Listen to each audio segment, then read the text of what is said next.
Assalamualaikum warahmatullahi wabarakatuh. Waalaikumsalam warahmatullahi wabarakatuh. Alhamdulillahirabbil alamin. Wassalatu wassalamu ala asyrafil anbiya'il mursalin sayyidina maulana Muhammadin wa ala alihi wa ahli baitihi wa ashabi ajma'in. Qala subhanaka la ilma lana illa ma 'allamtana innaka antal alimul hakim. Amma ba'd. Hadratil mutaramin, para alim, para ulama, segenap Bapak Ibu dan guru yang hadir saat ini, dan semua siswa-siswi SMA kelas 10, 11, 12 yang dirahmati, disayangi, dicintai oleh Allah Subhanahu wa taala. Fa insyaallah moga-moga kita semuanya menjadi hamba-hamba Allah Subhanahu wa taala yang ahli surganya. Amin ya rabbal alamin. Mari kita awali dengan baca suratul Fatihah dengan doa thalabul ilmi. Moga-moga diberikan oleh Allah Subhanahu wa taala ilmu yang bermanfaat, ilmu yang barakah, ilmu yang mengantarkan kita semuanya selamat dunia sampai akhirat. Amin ya rabbal alamin. Bismillahirrahmanirrahim. Allahumma anfa'na bima 'allamtana wa 'allimna ma yanfa'una wa zidna ilman nafi'an. Al-Fatihah.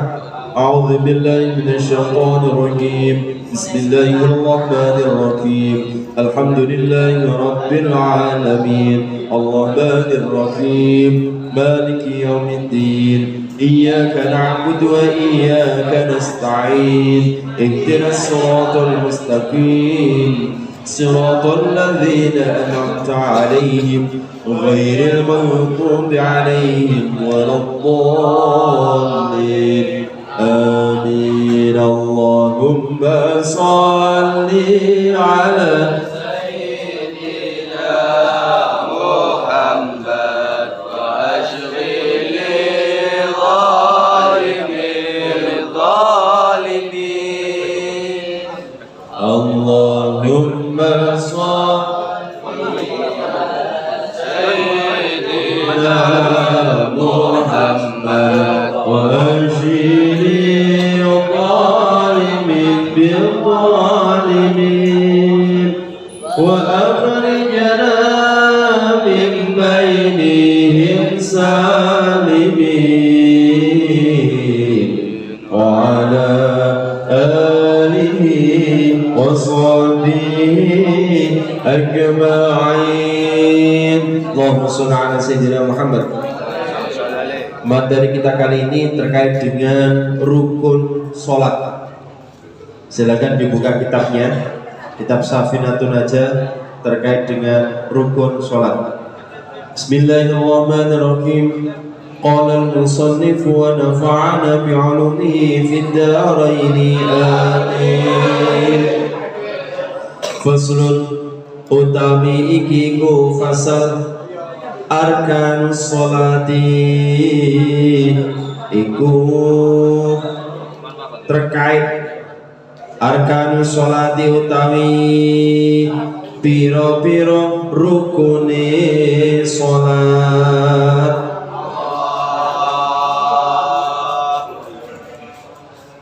Sudah dilihat kitabnya? Iku sab'atun, iku sab'ata asyara, iku sab'ata asyara, iku ono 17, sab'ata pitu asyara 10. 10 tambah pitu berarti 17. 17 itu pitulungan dan kewelasan. Itu hitungannya wong Jawa. Al-awalu utawi kaping pisan an-niyatu iku niat. Atsani utawi kaping pindho iku takbiratul ihrami, takbiratul ihram. Asalisu utawi kaping telu al-qiyamu iku ngadeg alal qadiri ngatasi wong kang kuwasa fil fardi dalam sholat fardu. Ar-rabi utawi kaping papat iku qiraatul fatihati, maca Fatihah Al-khamisu tawi kaping 5 ar-ruku iku ruku. As-sadisu tawi kaping 6 iku tumaknina fihi ing dalem ruku. As-sabiu tawi kaping 7 al-i'tidalu iku i'tidal. As-saminu tawi kaping 8 iku tumaknina fihi ing dalem i'tidal. At-tasiu tawi kaping 9 iku as-sujudu sujud marrataini halirong ambalan. Al-ashiru tawi kaping 10 at-tumakninatu iku tumaknina fihi dalam sujud. Al-hadi asyara tawi kaping 11 iku al-julusu lungguh baina sajdataini dalam antarane sujud loro. As-sani asyara utawi kaping 12 iku at-tumakninatu tumaknina fihi dalam lungguh. As-salisa asyara ta'i kaping 13 iku tasyahudu maca tasyahud al-akhiru akhir. Ar-rabi'a asyara utawi kaping 14 iku al-qu'udu lungguh fihi indalem tasyahud akhir. Al-khamisa asyara ta'i kaping 15 iku as-sholatu ala nabi sallallahu alaihi wasallam maca sholawat kagem kanjeng nabi fihi dalam lungguh. As-sadisa asyara utai kaping 16 assalamu iku salam iku uluk salam kang pertama. As-sabi'a asyara utai kaping 17 iku at-tartibu urut. Rukun sholat ada 17. Rukun sholat ada 17. Para imam mazhab berbeda pendapat. Umumnya Imam Syafi'i, Imam Malik, Imam Hambali sama. Yang Imam Hanafi beda. Ada beda. Jadi Imam Hanafi hanya ada 6. Kalau Imam Syafi'i, Imam Maliki, Imam Hambali sama. Oke, apa yang dimaksud rukun? Rukun sholat adalah unsur-unsur sholat. Rukun sholat adalah unsur-unsur sholat yang wajib dilakukan dengan sempurna. Unsur-unsur sholat yang wajib dilakukan dengan sempurna. Dengan sempurna. Nek gak dikerjakno berarti sholat gak sah. Ya. Sholat gak sah, nek gak sempurna. Apa saja terkait rukun-rukun sholat ini? Pertama adalah niat. Ini penting. Ya. Dan niat, an-niyatu fil qalbi. Niat itu di dalam hati. Loh Pak, bagaimana kalau niat itu ada di lisan? Usolli sunnatat duha, usolli fardus subuhi, usolli fardul isya'i. Apakah itu termasuk niat? Belum. Itu namanya talafudun niat, melafalkan niat. Menurut Imam Syafi'i itu sunnah. Kenapa? Untuk nuntun hati supaya sholat tidak salah. Oh, aku niat sholat duha, usolli sunnatat duha. Artinya ngomong pas waktu pertama kali melaksanakan ibadah, waktu takbir, Allahu Akbar. Ini niat. Nah, beberapa mazhab yang lainnya niat tidak perlu dilafalkan. Pokoknya wis takbir itu sudah kategori niat. Makanya kalau Imam Hanafi tidak perlu niat, langsung niat pakai lisan maksudnya. Itu langsung Allahu Akbar, langsung melo imam. Kenapa? Sebab niat itu dalam hati dan tidak perlu diutarakan macam-macam. Jadi kalau sholat subuh, kalau versi Imam Syafi'i diikuti oleh nadhiyin, bagus, baik. Itu dalam rangka nuntun. Usolli fardus subuhi raka'ataini mustaqbilal qiblati adaan ma'muman lillahi ta'ala. sana niat sholat subuh 2 rakaat dadi makmun madhep kiblat fardu qira ta'ala itu bagus ya. Kalau versi Imam Hanafi tidak perlu karena sholat subuh itu mesti 2 rakaat nek jamaah sitoi imam sitoi makmum nek wis sholat mesti madhep kiblat maka tidak perlu terang nih langsung Allahu Akbar sholat subuh kerentek dalam hati sudah bisa. Sehingga biasa nih kalau sholat yang versi Imam Hanafi takbir gak suwe Allahu Akbar. Nih versi Imam Syafi'i yang tadi diniatkan Allahu Akbar. Karena apa? Ketika Allahu Akbar itu niat, aku niat sholat subuh rakaat dadi makmum fardhu qira ta'ala madhep kiblat seterusnya itu sehingga rada suwe. Nah, suwenya lamanya asal gak kenemenen. Ya, beberapa ulama dibilang di bidang hufaz qiraatul Quran, Allahu Akbar lafaz Allah itu pokoknya 2 harokat, ojo suwe-suwe. Jadi Allahu Akbar.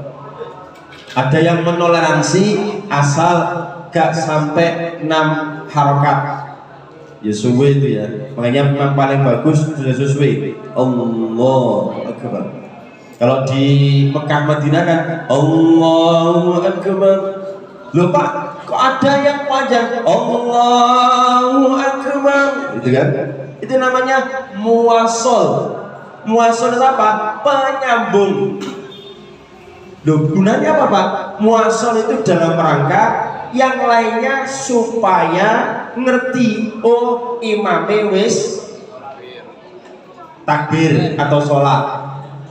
Tapi ojo melok sing muasal ini melok yang pertama. Jadi ketika Allahu Akbar sing dawa tadi ya, itu langsung kalian ikuti itu sudah boleh, tidak harus setelah itu.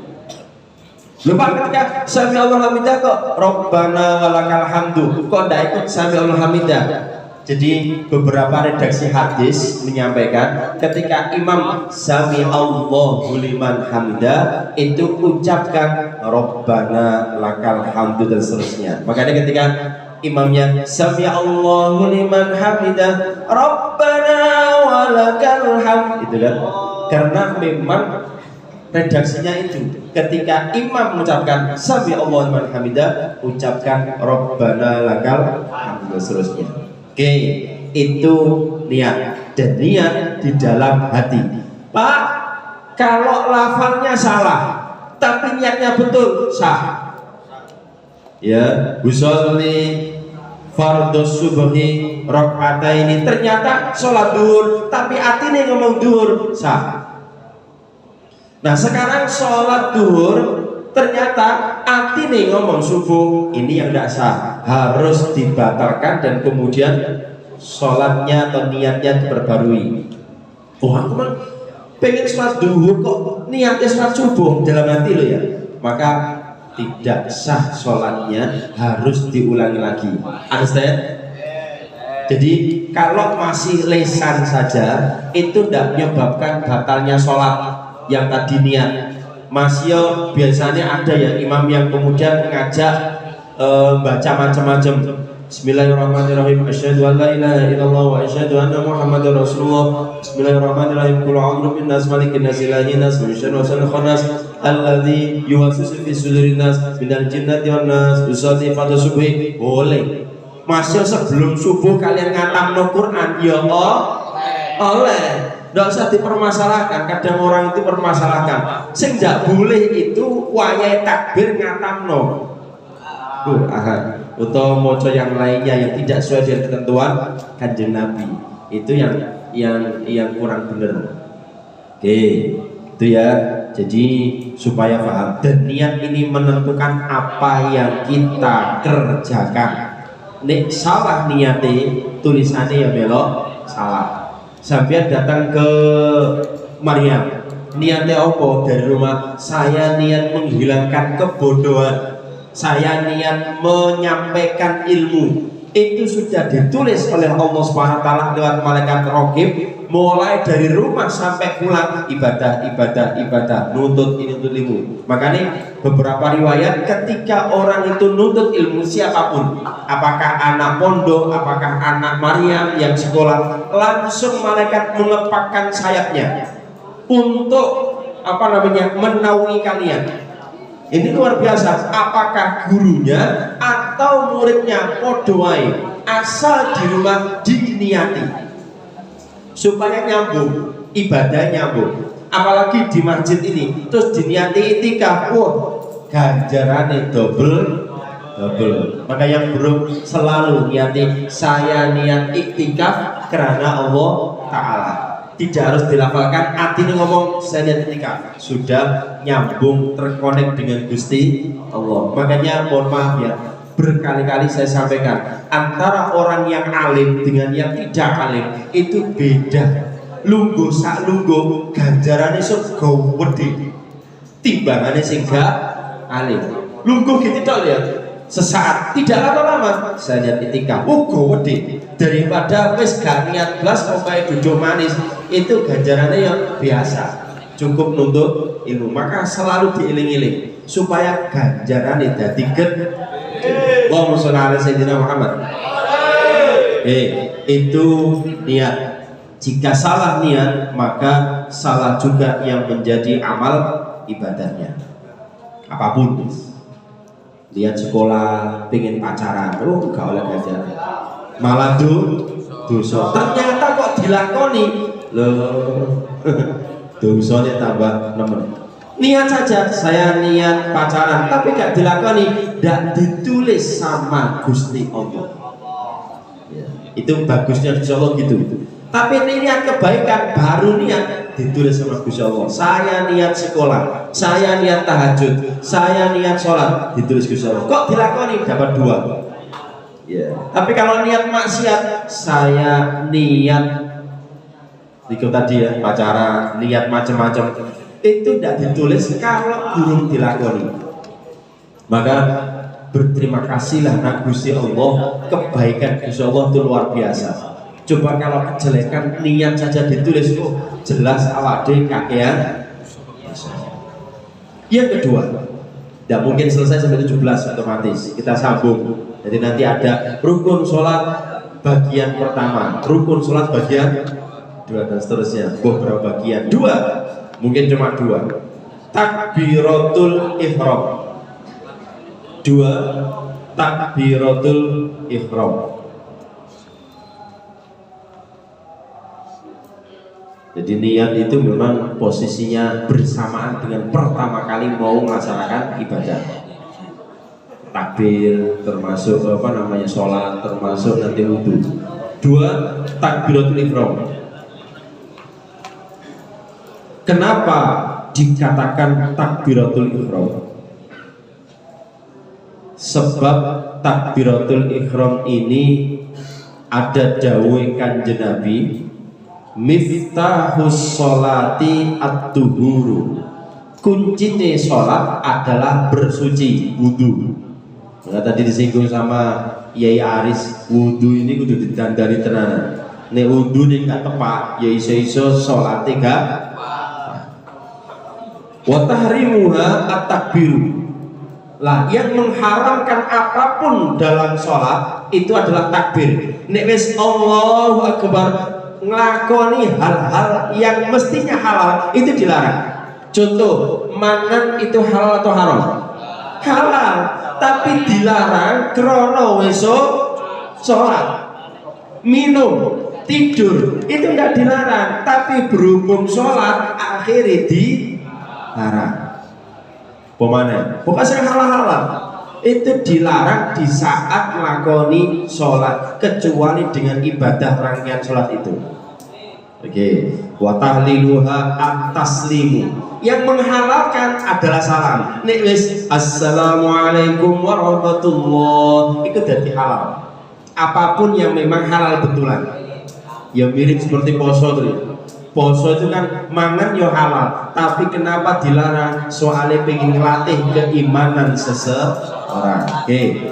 Sehingga takbiratul ihram adalah Ihram punya arti pengharaman sesuatu yang halal disebabkan sedang mengerjakan sholat. Ihram adalah al-ihram adalah pengharaman sesuatu yang halal disebabkan sedang mengerjakan sholat. Jadi itu namanya takbiratul ihram. Makanya nanti kalau kalian sudah melaksanakan proses umroh, niat pakai baju ihram, itu sudah hal-hal yang dilarang, jangan dikerjakan senajan halal ya, senajan halal, termasuk buka aurat.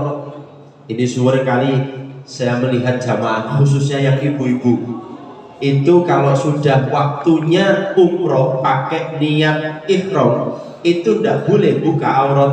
Tapi seringkali di kamar ibu-ibu senajan karo koncone itu buka-bukaan. Dalam artian buka-bukaan itu ya apa namanya, kerudungnya dilepas, kaos kaki dilepas, tidak boleh. Kalau mau dilepas di kamar mandi. Jadi seketat itu. Makanya rata-rata kalau tidak ngerti ilmunya, ya umroh rodok gak jelas. Lu Ustaz yang cara tak boleh di mana? Ya kapan-kapan gum besok berangkat mana ya Allah. Sing gurung berangkat jangan berangkat, sing wis berangkat hukum berangkat mana. Oke, itu ya. Ini namanya takbiratul ihram. Yang ketiga, terakhir. Sementara karena sudah jamnya 7.11, kita sampai 15. Yang ketiga, berdiri bagi yang mampu. Berdiri bagi yang mampu. Nek sholat wajib ini harus berdiri. Nek sholat wajib tentunya bagi yang mampu, jadi tidak ada alasan.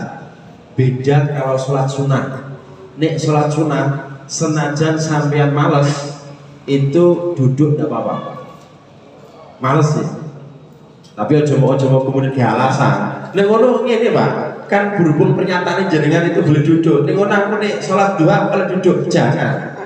Orang itu masih muda, terus kok kemudian ngaku modelnya tuwek, akhirnya dituwek no karo Gusti Allah. Betul ya? Makanya kalau saya kemudian ngisi seperti ini, saya jarang lendean. Nek lendean akhirnya gegerikan melok bungko akhirnya tondo tuwek. Sehingga saya jarang lendean di sini aja. Cek ketok tambah no. Toh aslinya ija. Allahumma sholli ala sayyidina Muhammad. Jadi itu berdiri bagi yang mampu. Nek gak kuat silahkan duduk. Nek gak kuat tidak bisa silahkan tidur, terlentang, miring dengan gerakan apapun. Termasuk nek tidak bisa pakai gerakan isyarat mata. Mata tidak bisa, hati sih sholat. Bagi siapa? Orang yang terkapar di rumah sakit. Terus kayak sholat apa-apa cukup hati. Makanya sholat dalam kondisi apapun tidak boleh ditinggalkan. Ketika kalian punya saudara yang sakit, dikupe, Pak, Mbak, duhur Pak, subuh Pak, subuh Bu, asar Pak, sholatnya sudah itu. Sehingga kalaupun nanti mohon maaf beliaunya meninggal dunia, sudah tidak kena kewajiban sholat. Kenapa? Sholatnya sudah sesuai dengan gayanya dia. Nah iso nunggu. Lupa kan tidak bisa tayamum, tidak bisa pakai wudhu sebisanya. Pakai air bisa silahkan, tidak bisa pakai tayamum, tidak bisa lagi dilingno. Wes cukup itu sholatnya gayanya orang yang sakit. Lu nanti kalau sembuh boleh disempurnakan, boleh diulang lagi alias dikodok atau disempurnakan lebih bagus jika mau. Tapi jika kok kemudian keberatan, Pak saya sakitnya rodok lumayan, ya tidak perlu diganti, tidak apa, asal sudah gayanya sholat orang yang sakit. Understand? Tuh. Tapi nih kalian sholat terus kemudian saya pengen sholat rodok lumayan akeh terus habis duduk silakan. Tapi yang saya prihatin itu kadang di Arab Saudi ya, di Mekah Madinah wong iku sehat-sehat. Wong sehat-sehat. Kadang nek salat itu karo lungguh. Padahal ya sehat wong iso nampani HP. Bahkan ketika Allahu Akbar HP-ne muni ngomong ngene, "Sholli," dikekane. Senajan bahasa Arab tetep batal. Gak bener itu. Masih ngomong sholli kan bahasa Arab. Tidak boleh. Omongan yang selain sholat tidak boleh. Hanya ngomong tak loh, tidak boleh. Sholat tidak boleh. Sholli itu kan aku sedang sholat. Cuma bahasa itu ya. Moga-moga jadi ilmu yang bermanfaat, ilmu yang barokah. Yang jelas ibadah sholat itu disempurnakan dengan berdiri sesuai dengan kemampuan masing-masing. Bagi yang muda, yang kuat, bagusnya tetap berdiri. Dan ketika sholat wajib itu harus berdiri, kecuali sholat sunat. Ini anjene pegel silakan. Cuma ganjarane berdiri dengan duduk luwih gede berdiri. Duduk dengan tidur luwih gede dengan duduk, dan seterusnya. Pun wallahu a'lam bishawab. Al-Fatihah. A'udzu billahi minasy syaithanir rajim. Bismillahirrahmanirrahim. Alhamdulillahi rabbil alamin. Arrahmanir rahim. Maliki yaumiddin. Iyyaka na'budu wa iyyaka nasta'in. Ihdinas siratal mustaqim. Siratal ladzina an'amta 'alaihim ghairil maghdubi 'alaihim waladdallin. آمين. أستغفر الله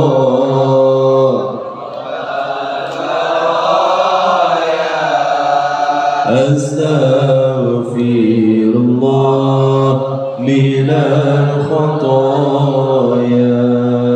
ربي زدني علما نافعا ووافقني عملا صالحا. بسم الله الرحمن الرحيم. والعصر إن الإنسان لفي خسر إلا الذين آمنوا وعملوا الصالحات وتواصوا بالحق وتواصوا بالصبر. صدق الله العظيم. كلام يمل سماعه تنزه عن قولي وفعلي ونياتي بأستغفي من كل داء ونور دليل لقلبي عند جالي وخيراتي فيا ربي مات علي بسري حروفي ونور بقلبي وسمعي ومقالاتي. سبحانك اللهم وبحمدك أشهد أن لا إله إلا أنت أستغفرك وأتوب إليك. والله موفق لأحكام الطريق. السلام عليكم ورحمة الله وبركاته.